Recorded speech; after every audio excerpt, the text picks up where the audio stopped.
Right, yeah, kind of got to get the camera in there so you can see some of the wrenchage I'm doing here. See, there's a possibility to get a wrench on the bottom of that thing and turn it. That thing screws out. My oil pressure line will screw in, or should, to that same hole. This ain't a lot different than on that Cadillac motor. I think I got a old oil pressure sending unit that looks about like that on it. I can probably turn that with my fingers now. Pretty nasty piece of plumbing down there, but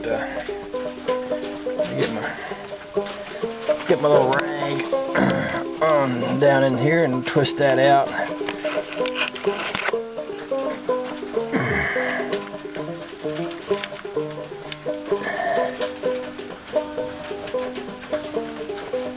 There we go.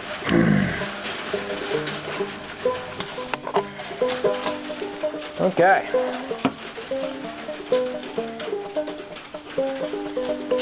And this pipe should have, see that little fitting right there?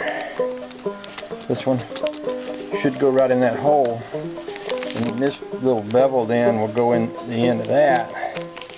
The other end of that comes up and goes in the back of the gauge right here.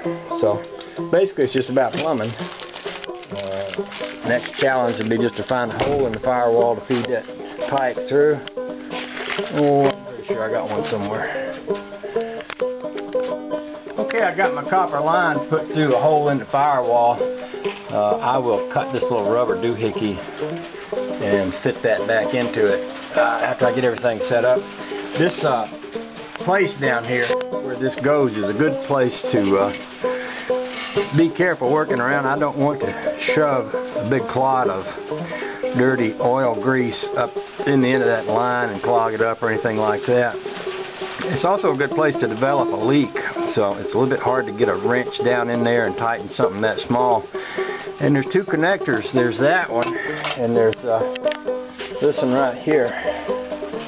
Oh, where'd I put that? This one right here that goes into, this goes into the motor, and this goes, the gauge goes on that. So I usually give me some Permatex and put on that and screw that in there.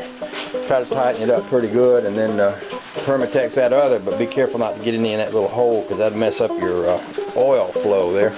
Now keep in mind you got 40, 50, 60 pounds of pressure there, so like I say, that has to be pretty tight. So I'll slip that into place and then put that on there, and then we'll go inside the car and find a way to get that gauge in the dash, and then we'll be on our way then. Alright, there's my nice new fitting going in right there. Just thought I'd show you all that. Okay, I've got my line connected right there. You can see it runs up around the back of the motor and up and over through that hole over there. And then on the inside I've got it connected to the gauge. I haven't attached the gauge into the dash yet, but I will. I'm going to test it first before I do.